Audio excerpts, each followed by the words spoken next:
Woi, ngaji woi. Ngaji. Ini mah utak lu di kamar. Jangan utak di depan TV lu. Mau gua ajiin.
Assalamualaikum warahmatullahi wabarakatuh. Waalaikumsalam warahmatullahi wabarakatuh.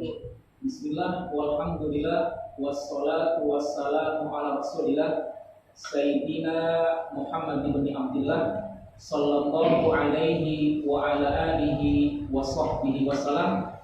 Senantiasa kembali kita memuji pada Allah Subhanahu wa taala yang masih memberikan kepada kita nikmatul Islam wal iman, nikmat sehat wal afiat, sehingga kita bisa hadir di majelis yang mulia ini.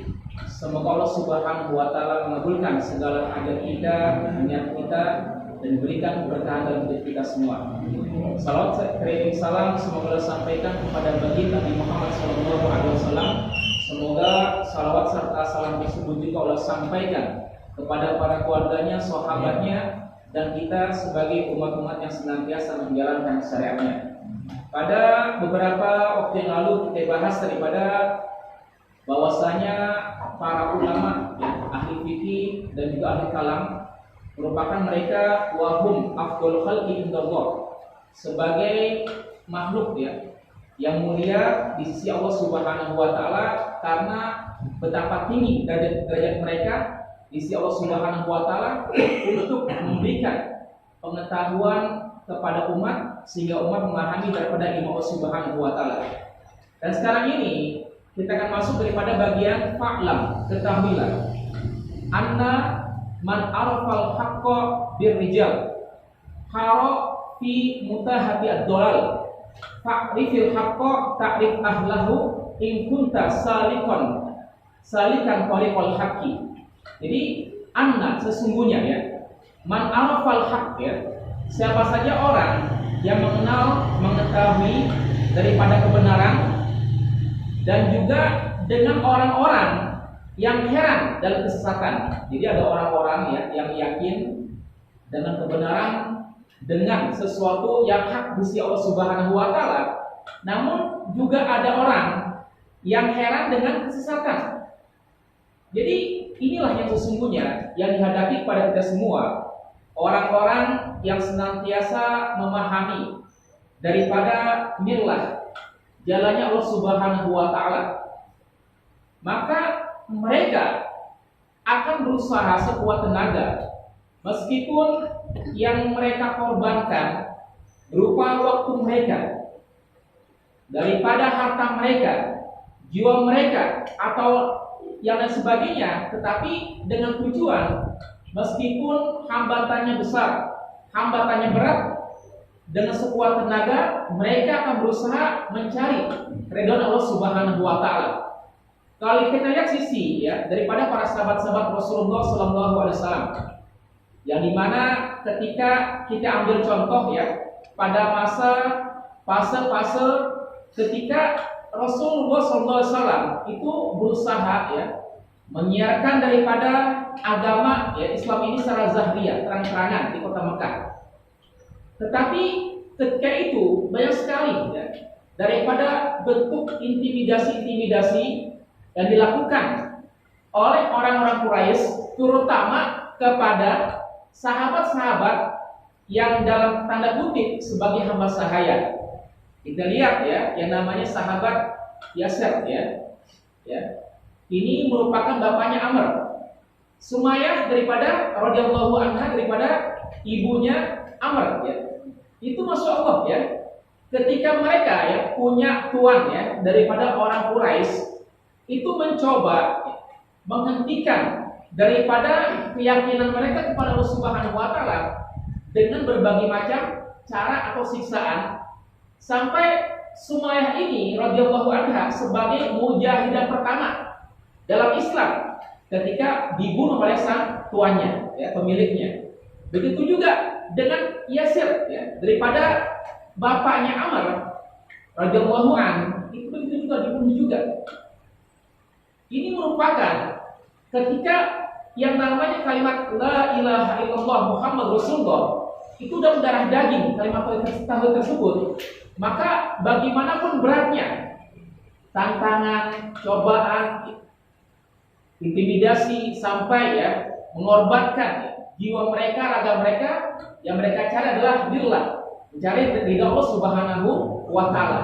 Maka kalau kita balik keadaan tersebut kepada diri kita di saat ini, apakah kita mampu bisa merealisasikan semangat daripada sahabat Rasulullah ketika kita mencoba mempelajari, menuntut ilmu Allah Subhanahu wa taala?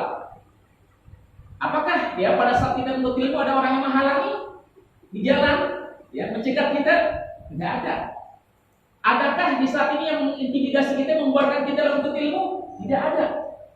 Inilah sesungguhnya dengan orang-orang yang mendapat kebenaran tersebut ya, man arafal haq ya, orang yang mendapat kebenaran meskipun mereka berusaha sekuat tenaga untuk menyisihkan waktu bersama keluarga, mungkin ketika di malam Senin ini ya, ba'da maghrib ya, disisihkan, tapi itulah karena dia yakin kebenaran. Kebenaran itu datang dari Allah Subhanahu wa taala, itu bukan hanya berdiam diri, tapi harus dikejar ya, muharikah harik ya, dengan bergerak. Kalau ilmu nggak dikejar, maka nggak bakalan dapat ya diri kita untuk mengejar ilmu Allah Subhanahu wa Ta'ala. Kata Imam Syafi'i, malam dia dudula ta'alumi sa'alatan tajarru'adul jahdi tula hayati. Siapa saja orang yang selama hidupnya tidak pernah merasakan pahit getirnya dalam untuk ilmu, maka dia akan merasakan kejahilan sepanjang hidupnya. Jadi Masya Allah ya, dia harus merasakan pahit, getir, ya, sakit, ya, ngantuk kadang, ya, dan sebagainya, karena mau mencari, mengejar kebenaran. Namun kebalikannya, ya, ketika orang-orang yang heran dengan kesesatan, udah benar kesesatan nih, ya, yang mengajak pada kesesatan, yang mengajak daripada jalan yang dimurkai oleh Allah Subhanahu wa Ta'ala, tetapi mereka mati-matian mengeluarkan ya dana yang besar ya, meskipun letaknya di luar negeri ya, punya kasino-kasino yang sangat besar ya, apakah di Shanghai ya dan sebagainya. Tapi inilah karena dorongan hawa nafsu mereka, maka yang di sumber pendapatan mereka juga yang haram. Maka mereka pun ya ketika mendapatkan haram jumlah besar, maka pelarian mereka adalah hal-hal yang juga diharamkan, dimurkai oleh Allah Subhanahu wa Ta'ala. Jadi jangan heran ketika yang namanya orang-orang kafir ya itu berpergian ya ke seluruh dunia tanpa memperhatikan ya daripada ibadah-ibadah dari mereka, bakalan mereka akan kembali kepada Allah Subhanahu wa Ta'ala. Jadi inilah mengenal kebenaran dan juga orang-orang yang heran dalam kesesatan. Disebutkan juga ya ta'rif ya ahlahu in kunta salikan tariqal haq ya, ta'rif ya. Kenalilah ya, ahlahu ahli-ahlinya ya. In kunta jika engkau salikan ya, tariqal haq. Jika engkau ingin mengejar daripada jalan kebenaran. Siapa sih orang-orang ya yang harus kita ketahui para ahli-ahlinya ya, dibilang ahli cendekiawan. Orang-orang yang mengejar daripada tariqal haqqi ya, jalan kebenaran. Itulah para ulama-ulama ya, ulama billah, ulama-ulama yang senantiasa mencari ridha Allah Subhanahu wa Ta'ala. Maka inilah yang sesungguhnya ketika kita mengenal ahli-ahli ya kebenaran tersebut, maka kita lihat ya ibarat kayak profil ya, ibaratnya kayak biografi ya. Contoh ya, kalau kita lihat biografi Buya Hamka ya, itu Masya Allah ya, bagaimana perjuangan dia ketika ada pemimpin ya, yang ketika dia menyatakan suatu fatwa ya haram mengucapkan selamat ya kepada umat ya lain. Tapi yang dipertaruhkan apa? Pertaruhkan melepas daripada ketua Majelis Ulama Indonesia ya. Bilang ketua ya, seperti Indonesia ya. Kalau di fasilitas itu gampang nggak? Mudah. Saya Buya Hamka. Tapi karena ada suatu bentuk ya berlawanan ya dengan sang pemimpin, maka tekanannya sangat dahsyat ya daripada kalimat kekafiran ya muncul dalam dirinya, maka satu Buya Hamka ya melepaskan jabatan sebagai ketua Majelis Ulama Indonesia. Jadi biografi ya para ulama-ulama billah ya, para sahabat-sahabat Rasulullah SAW ya yang berjuang dengan Allah Subhanahu wa Ta'ala, itu wajib kita ketahui. Untuk apa? Untuk ada motivasi bagi kita ketika kita mempelajari biografi sejarah kehidupan Rasulullah, sejarah kehidupan ya para sahabat-sahabat Rasulullah, itu akan menimbulkan suatu motivasi semangat bagi kita betapa dahsyatnya mereka ketika mereka berusaha dengan sekuat tenaga itu untuk memegang syariat Allah Subhanahu wa Ta'ala. Maka suasana tersebut ya, bagaimana ketika mereka ya berusaha untuk menjaga ya keimanan kepada Allah Subhanahu wa Ta'ala dengan berbagai macam hambatan, dengan berbagai macam ibadah-ibadah sunnah yang sesungguhnya itu pun ya sangat besar bagi mereka, tapi kita pun nggak ada apa-apanya dibandingkan dengan mereka. Ibaratnya semakin orang yang banyak ya pemaham tentang ilmu agamanya ya, terutama para ya sahabat tersebut, maka semakin gencar ya, semakin gencar tantangannya ya, cobaannya ketika menghadapi ya keadaan zaman atau orang-orang yang berusaha memadamkan cahaya Allah Subhanahu wa Ta'ala. Jadi mengenal para ahlinya, ya. Ahli-ahli daripada orang-orang yang menebar kebenaran tentang masalah agama. Bukan kita mencari ya hal-hal yang justru ya mendatangkan orang-orang yang mencari jalan kemaksiatan kepada Allah Subhanahu wa taala. Inilah takrif ya, kalimat fil amr.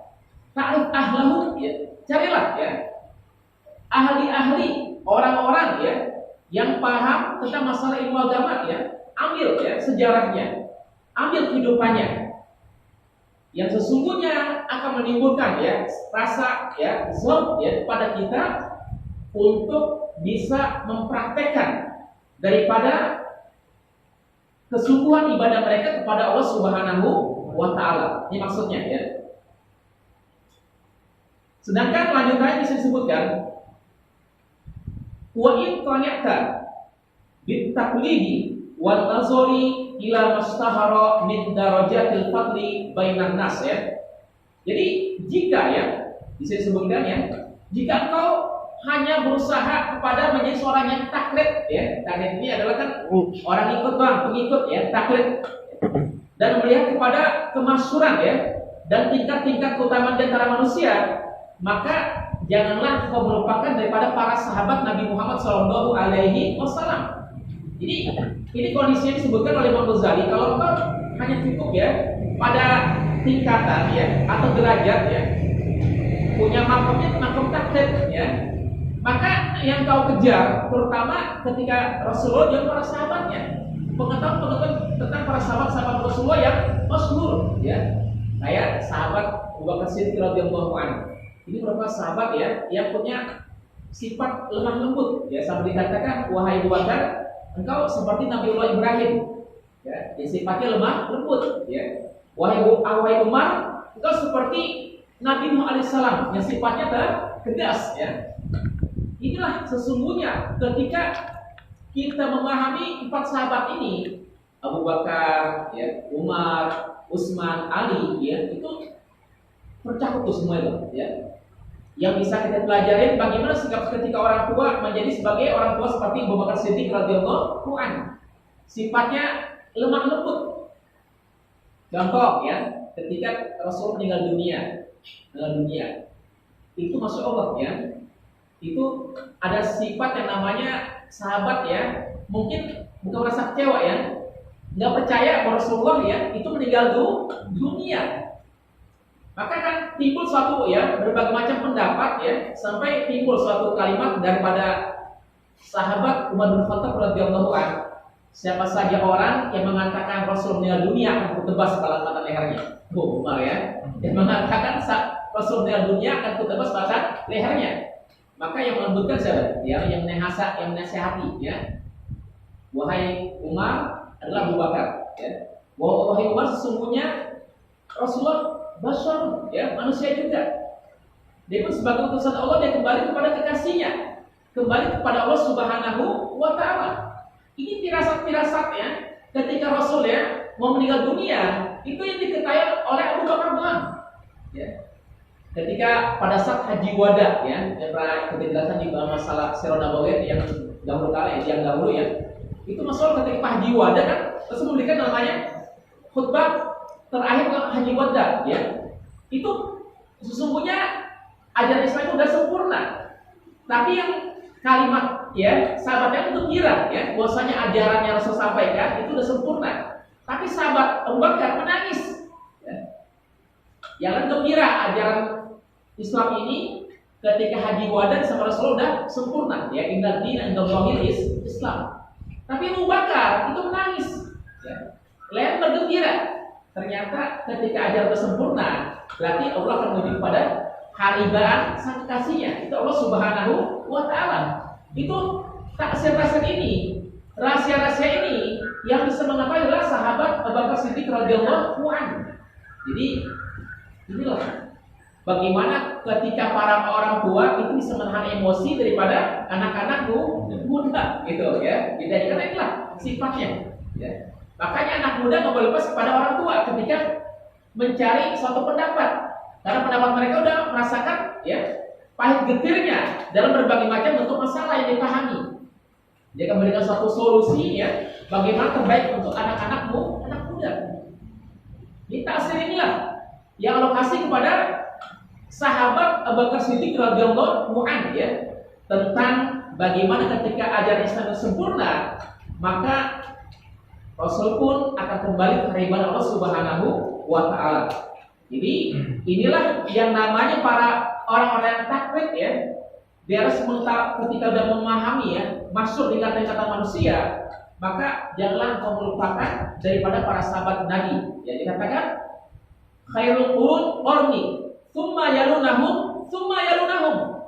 Sebaik masa adalah masa kata Rasulullah ya. Kemudian masa sahabatku. Masa sahabat, masa tabiin. Tabiin ini adalah orang yang ketemu dengan sahabat.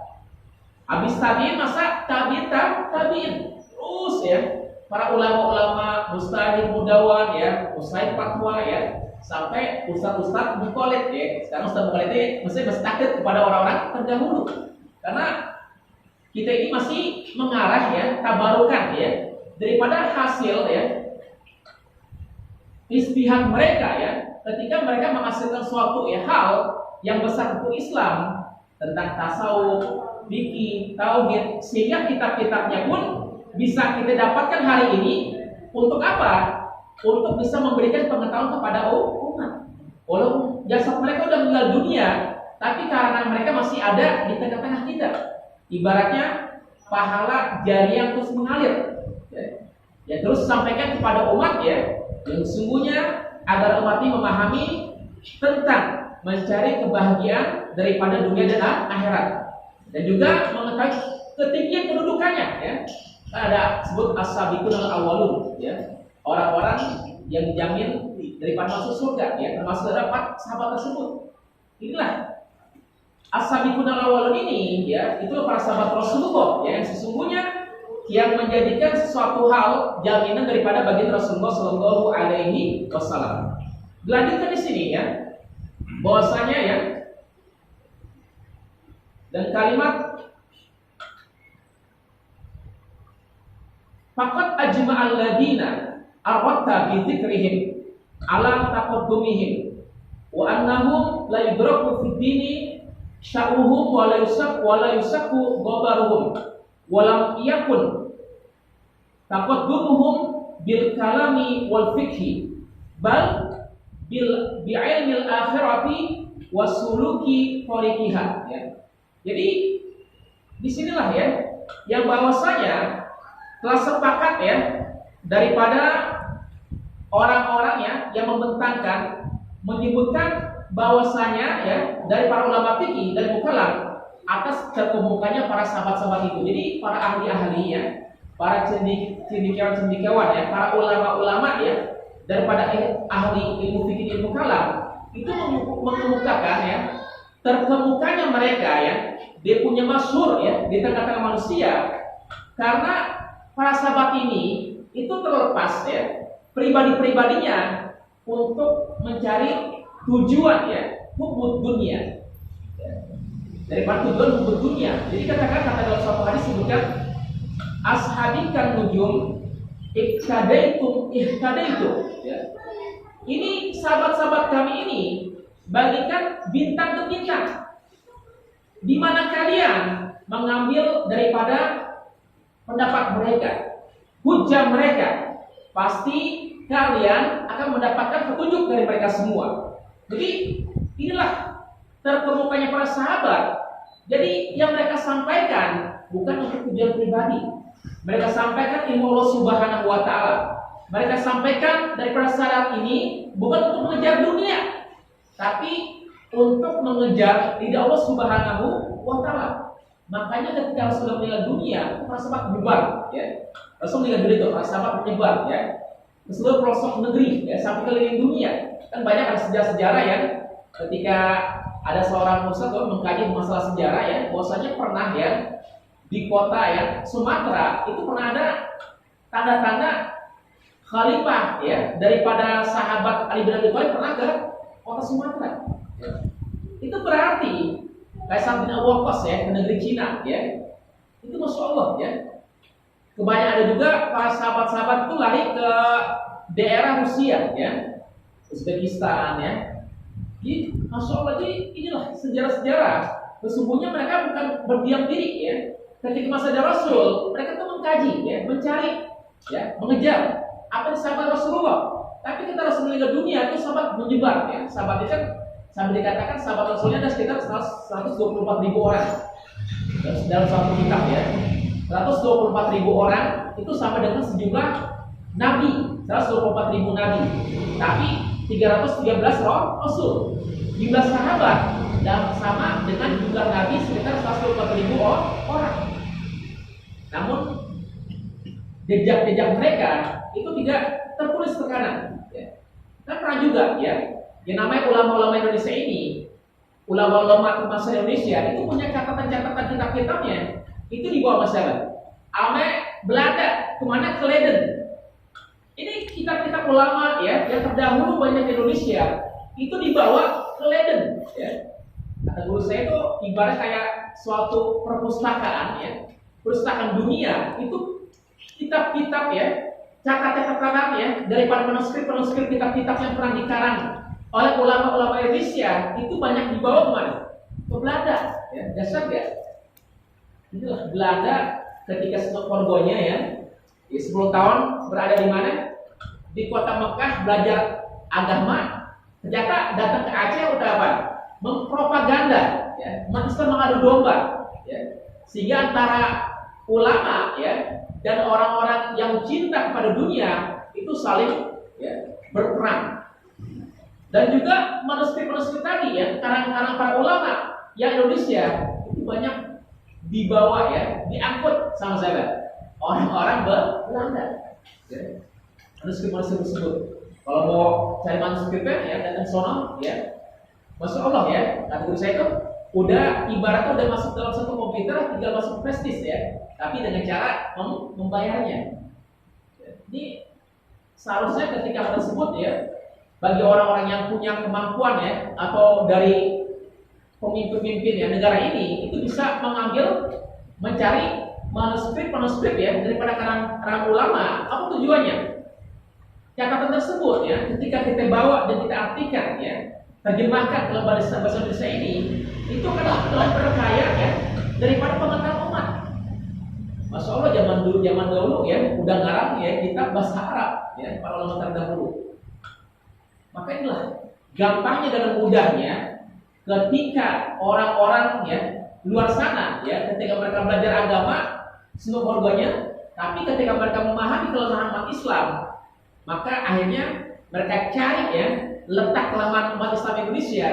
Maka selama 350 tahun kita dijajah oleh Belanda, dan mereka pelajarin hal tersebut. Dasar inilah, ya, yang sesungguhnya yang terjadi kepada para ulama tersebut, sehingga yang kita kejar, ya, daripada karangan-karangan mereka, ya. Sehingga dikatakan juga di sini, ya, dan juga setiap namanya asar-asar, ya, bekas-bekas, ya, ibarat kayak debu jejak mereka itu nggak bakal terhapuskan. Kok nggak bakal terhapuskan para sahabat-sahabat ini, para ulama-ulama terkemuka? Karena mereka ini, ya, ketika para tabi'in itu begitu sangat rajinnya. Kok rajin, ya? Karena mereka dengan para sahabat itu sejarah sahabat mereka tulis semua. Ya. Inilah Islam, ya. Sesungguhnya mengajarkan kepada umat itu sedetil apapun mereka tuh bisa memahami, ya, tentang sejarah sahabat. Bagaimana ketika para sahabat berjuang, bagaimana pada saat perang Badar, ya. Kadang kita pun silsilah keluarganya kan nggak hafal, ya. Ini para tabi'in, ya, saking giatnya, ya, menulisnya. Itu mereka tahu jejak-jejak mereka yang namanya debu perjalanan mereka ini, ibaratnya debu jejak mereka itu gak bakalan terhapuskan oleh umat. Apa fungsinya? Karena mereka adalah orang terbaik yang bisa kita ambil daripada uswah hasanahnya, ya. Akhlak mereka sebagaimana mereka mencontoh akhlak baginda Rasulullah SAW, sehingga umat pun, ya, bisa memahami hal tersebut, ya. Lanjutannya disebutkan lagi, ya, bahwasanya wa ma fadola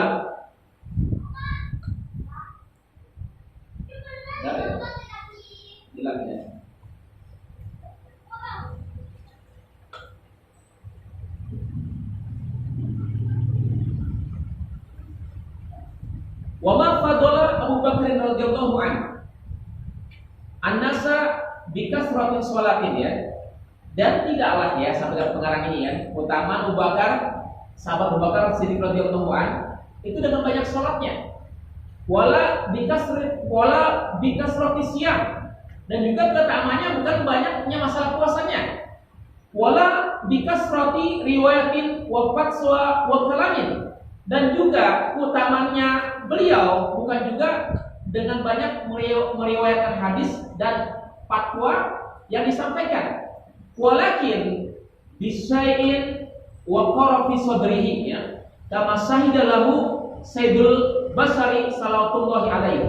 Akan tetapi disebut keutamaan kepada sahabat Abu Bakar Siddiq radhiyallahu anhu itu berada dalam dadanya, hatinya. Maksudnya kelembutan hatinya.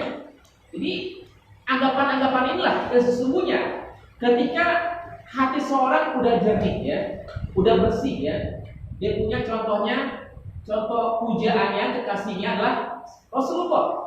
Maka ketika nggak ada hambatan lagi bagi mereka untuk melaksanakan sholat banyak ya, sedekah yang banyak ya, puasa yang banyak, karena hatinya udah ya ikhlas. Kalau kita hatinya ikhlas ya, disuruh sama orang tua ya, nah ya sholat ya maghrib ya, terkadang masih di depan TV ya, apa main game dengan handphone, karena hati belum ikhlas. Kalau hati udah orang bersih ya, untuk contoh Rasulullah, maka dia berusaha untuk membanyakkan sholat-sholat sunnah ya, membaca, mentadaburi daripada ayat-ayat Al-Quran, dengan banyak berpuasa sunnah ya. Inilah sesungguhnya yang dilihat kepada Sayyidina Abu Bakar Siddiq radhiyallahu anhu secara ya langsung kita hatinya. Tapi hati inilah yang bisa merefleksikan daripada banyaknya sholat ya sunnah, banyaknya puasa sunnah ya, banyaknya sedekah dan zakatnya ya, karena hal tersebut berada pada diri sahabat Rasulullah yang pertama Sayyidina Abu Bakar Siddiq radhiyallahu anhu.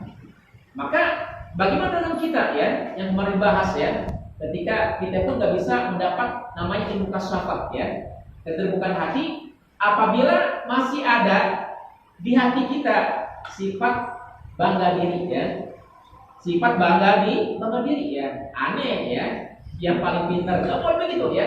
Sifat bangga diri itu kalau ada sifat kesombongan ya dalam hatinya, itu nggak dapat namanya ilmu bukan kasyafat ya. Berusaha tazkiyatun nafs ya, berusaha membersihkan hatinya daripada daripada kotoran-kotoran hati ya. Ini sesungguhnya ya, yang sesungguhnya hal tersebut pun ya bisa sampai kepada kita kalau kita berusaha mengejarnya atau memahami bagaimana hal tersebut sampai kepada para sahabat baginda Rasulullah Shallallahu Alaihi Wasallam. Nah, sebelum sampai para sahabat ya, para ulama terdahulu ya, ada tingkatan-tingkatannya ya. Nanti disebut ya tahalli, ya tahalli, tadalli ya, dalam istilah ya daripada tasawuf tersebut. Ini ya. Maka dikatakan falyakun ya. Hari suka fitolabi dari kasri ya. Maka hendaklah ya engkau berusaha ya untuk dengan sekuat tenaga untuk mencari rahasia itu ya. Untuk mencari rahasia kok bisa ya sahabat Abu Bakar ini menjadi orang yang lemah lembut. Kalau kita menjadi lemah lembut, kok bisa ya yang namanya sahabat Umar Khattab ya itu tegas ya. Kan ketika ada sejarah ya, kita buka sejarah sedikit biar ada gambarannya. Ketika yang namanya dalam suatu Darun Nadwa ini ya, pertemuan daripada orang-orang kafir Quraisy ya. Siapa di antara kalian ya, kata pembesar Quraisy ya, yang berani membunuh ya seseorang yang bernama Muhammad? Ternyata yang angkatan sahabat Umar Khattab ya. Ya saat itu masih dalam keadaan kafir ya, dalam kafir. Saya yang berani akan membunuh dia.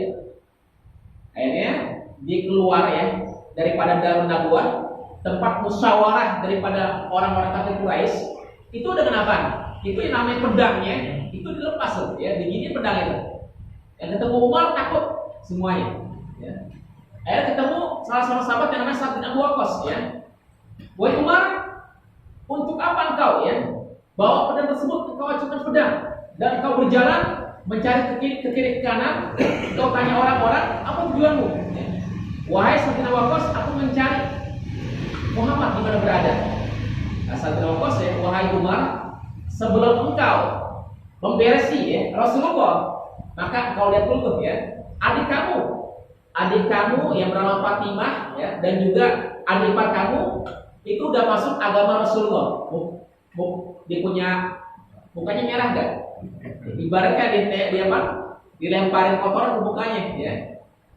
Sahabat Umar ini ya ketika punya niat membunuh Rasulullah, tapi ternyata adiknya sendiri udah menjadi pengikut Rasulullah SAW.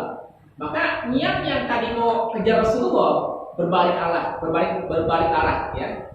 Itu datang ke tempat dia punya adiknya tuh ya. Ternyata di sanalah ya ketika adiknya dari iparnya sudah diajarkan ya oleh Khabbab al-Arat radhiyallahu anhu tentang surat ya Toha saat itu ya. Maka terdengar ya sayup-sayup daripada lantunan-lantunan daripada ayat-ayat suci Al-Quran. Maka ketika itu Sayyidina Umar langsung menggebrak ya pintu rumah tersebut. Ya, sang adik kaget ya. Ternyata gebrakan tersebut nggak lain teriakannya suara dia punya abangnya Umar bin Khattab radhiyallahu anhu. Ya. Maka akhirnya ketika Al-Quran itu masih berupa lembar-lembaran ya, berupa lembar-lembaran ya, misal Al-Quran tersebut ya itu berantakan ya, di lantai. Maka sahabat Khabbab al-Arat ini ngumpet di balik lemari. Takut Umar ya dibelah ini merupakan ya suatu ya pembelanya orang-orang Quraisy ini ya. Maka sahabat Khabbab ini bersembunyi di balik lemari. Maka Sa'adi pun dan sang adik ipar ini ya itu berusaha menghadapi daripada Umar bin Khattab radhiyallahu anhu. Langsung Umar mengatakan, wahai adikku, wahai adik iparku, apakah benar engkau sambil kalimatnya berteriak itu sambil menjambak ya rambut adiknya dia punya jilbab itu ya ditarik. Apakah benar engkau telah menuntut daripada agama Rasulullah ya? Ya, maka dia mengatakan benar, ditabuk pada itu ya. Maka ketika itu adik iparnya berusaha membela juga. Sama juga ya. Disakitin juga. Tapi akhirnya namanya seorang kakak ya timbul ya. Rasa nggak tega ketika adiknya berdarah ya.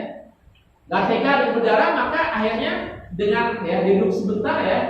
Akhirnya dia mencoba, wahai adikku, apakah yang kau telah baca ya? Berupa lembaran tersebut jatuh di lantai.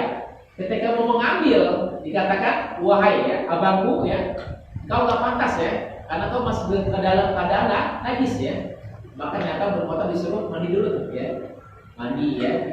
Ibarat kalau kita dalam keadaan marah, maka harus dalam keadaan wudhu ya, mencegah daripada sifat marah kita.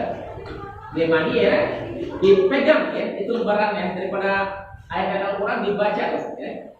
Ternyata disiksa indah. Ini Umar bin Khattab itu merupakan seorang cendekiawan juga, ya, pintar, ya, dia punya pemikirannya luas, ya, karena nantinya Islam ini sampai 2/3 dunia dikuasai umat Islam itu pada masa Khalifah Umar bin Khattab radhiyallahu anhu. Dia paham nih, ya, Al-Quran dibaca, ayat dibaca, maka hatinya begitu keras, jadi lembut.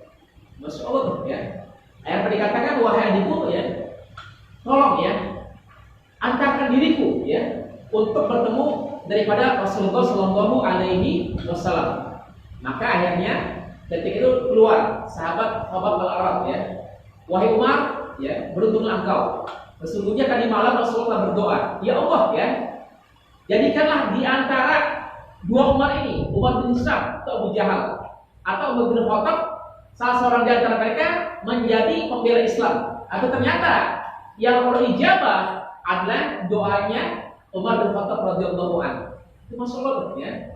Ini sesungguhnya bahwasanya ketika engkau ya dalam tadi berusaha mencari rahasia tersebut, rahasia bagaimana para sahabat-sahabat tersebut ya bisa memahami daripada Islam ini secara kafah, secara menyeluruh ya. Gimana perjuangan mereka?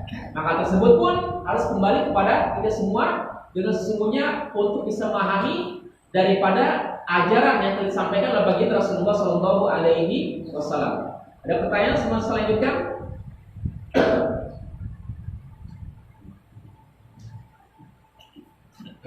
Ya, tadi katakan sama tadi itu jamin soleh ya. Kalau salah itu surat al-waqiah itu ya, tapi itu dua akhirat. Tapi adakah ajaran yang Rasulullah kata bisa di zaman sekarang ulama kan mereka ada kan, ada nggak? Ulama sekarang hisab ya. Ya hisab ya. Tanpa hisab itu Tanpa hisab ya.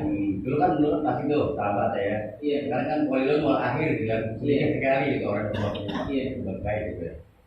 Itu diterangkan dalam kitab Tambihul Ghafilin ya, bahwasanya ketika Nabi Musa tuh ya itu bermunajat kepada Allah Subhanahu wa taala, dia lihat dalam lauh ya, lembarannya daripada Taurat tersebut ya.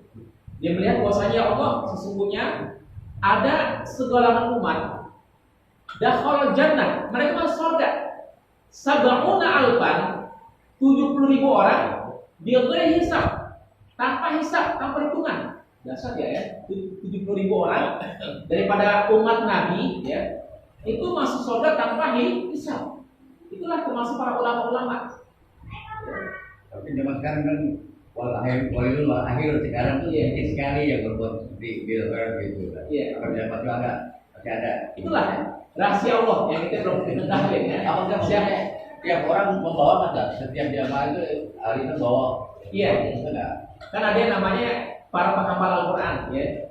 Penghafal Al-Quran itu nanti seorang anak penghafal Al-Quran itu bisa memakaikan mahkota kepada orang tuanya.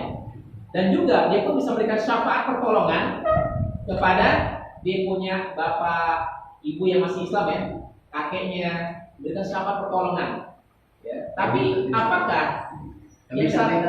Iya, sampai itu bisa masuk ke kita bisa ya. Insya Allah ya. Iya, insya Allah ya. Dan pertanyaannya apakah mereka bebas hisab?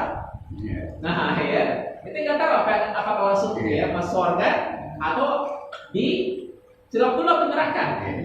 Maka kita pun berharap ya agar kita termasuk orang-orang yang tanpa hisab ya. Tapi inilah kita hanya bisa berharap ya, berharap kepada Allah Subhanahu Wa Taala agar kita bisa ya mengharapkan sebagai seseorang ya yang masuk surga tanpa hisab. Tapi dilihat dari sejarah ya, umat Nabi ya jumlahnya banyak ya. Tapi apakah termasuk daripada 70.000 orang tersebut? Ya. Sekarang kita bikin bener ya. Dari umat Nabi Muhammad ketika masa Nabi Muhammad ya, para nabi itu masya Allah banyak benar ya umat Islam. Tapi apakah Islamnya murni? Apakah Islam KTP? Ya. Islamnya benar apa Islam KTP? Itu maksudnya ya masya Allah ya. Kalau Islamnya benar, nggak mungkin ya datang kepada Indonesia ini pemimpin yang nggak punya sikap ya, dia punya percayanya kuat ya, bisa orang yang jujur ya, dia punya bisa membela rakyat ya. Ternyata umat Islam di Indonesia adalah semuanya dalam tanda kutip masih KTP semua. Paling yang Islam yang benar, iman yang benar hanya 10%. Walaupun sekarang ini masuk sekitar 89 ya, atau 80% umat Islam di Indonesia. Tapi yang benar-benar Islamnya yang hakiki dari 80% tersebut hanya 10%. Makanya inilah sesungguhnya yang pemimpin yang benar-benar kita bangga-banggakan yang kita nanti kelak datang juga ya ke negeri kita. Itu ya. Tapi ya kalau di fikih ya Ustaz Rizky. Dulu kita masih kecil tuh orang tua, kamu kalau umur 7 tahun baru sunat jangan sholat. Ya karena apa saya nggak tahu sholat, tapi kalau saya tahu itu katanya anak kecil yang belum sholat itu belum sunat membawa najis. Apabila tersentuh oleh orang yang orang tua itu batal hukumnya benar. Maka tarbiyahnya ya ketika ada statement ya di masa lalu ya, tarbiyahnya maka ketika anak kecil ya ini ya bukan hanya datang bukan anaknya, orang tua datang juga ke masjid sholat ya. Maka ketika ada orang tua udah datang ke masjid sholat, maka ketika dengar tarbiyah ya tausiah mengenai pengajian, maka ketika anak datang ke musola ini pakainya bersih ya, bebas daripada definisi sembarangan ya, disiapkan tuh ya. Tapi ketika disiapkan bukan berada di sop paling depan, sop paling belakang. Jadi teratur, ada bapaknya teratur ya, bapaknya yang ngatur. Nah di belakang ya, di sini buat daripada orang tua yang paham. Kalau bapaknya udah ngatur ya, kalau kita semua orang lain yang kasih peringatan, terkadang anak itu masih sulit ya. yang usul untuk diberhentikan atau bisa ragu. Tapi kalau orang tuanya mengatakan A, pasti anak tersebut akan menurut kepada perintah orang tuanya agar sholat tertib dan jangan berisik. Jangan sampai anak tersebut dihalangi ke musola atau masjid karena mereka akan memahami secara perlahan-lahan tentang bagaimana indahnya ibadah yang terjadi di musola dan masjid. Itu akan berasa tuh ya ketika masa dewasa dia. Tapi ketertiban yang dijaga. Itu fikih itu malah itu nih benar. Tertentu orang katanya wudhunya batal, jangan benar. Mereka mau nanya kan masalah ini, jadi kan buat dia ada kencing umumnya, Iya, sifatnya timbang nanti di dalam mutilnya itu tertentu oleh orang dewasa katanya batal wudhunya apa ya? Itu masih dalam khilafiyah. Ya, khilafiyah. Itu ya. Khilafiyah takutnya kalau hal tersebut nyentuh dia ke atas nih, ya. Takut ke atas ini kan bahwa ada tai tikus dan sebagainya. Kalau kita imam pakainya takutnya kalau sampai nusuk seperti itu, ya kita kena najis ya. Ya, ibaratnya tadi anak kecil loh ya. Dibawa najis setelah dia belum sunat ya, ada bersentuhan ya, tiba-tiba batal. Itu kalau menusuk setelah itu selalu jauh ya, terlalu jauh takutnya ya, terlalu jauh, sangat bahaya. Ya. Tapi kita hormati orang yang punya pendapat seperti itu ya. Contoh ya, seorang ginian ya, pekerja ya, dia punya suatu perusahaan ya, ternyata duit gaji taruh di bank konvensional, ya, konvensional. Nah kalau orang-orang yang sakit benar ya, ini gajinya dari bank konvensional, dia itu menerima gaji yang dari bank konvensional ya, repot kan ya. Jadi nelusurnya bahwa yang dia kerja tersebut apa yang dia kerja sesuai dengan digaji dengan pekerjaan dia. Jadi jangan terlalu menusuk kepada hal yang sangat jauh, karena kita belum mencapai di muka siapa. Beda kalau muka siapa ya. Ketika ada orang datang, tamu datang ya, berdialog ke masalah ini orang bawa duit nih, ya. Dilihat orang muka siapa ini diharam apa ketahuan ya. Kalau dia pergi ya, ada ulama-ulama di Jawa tuh ya. Ketika di pesantren ya, ada orang bawa duit ya, banyak ya, berkoper-koper ya, bawa pulang duit ya. Ternyata dipaham, yang bawa ini bukan duit yang halal. Kata orang yang muka siapa silakan. Tingkatan kita belum sampai tingkat muka siapa ya.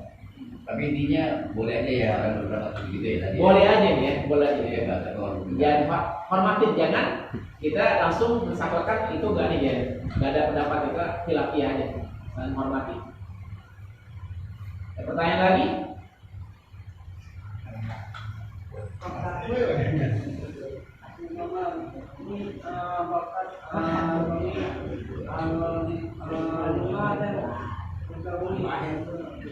Silakan.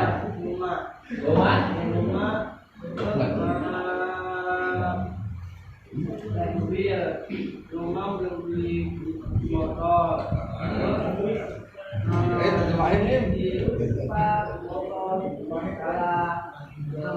Iya.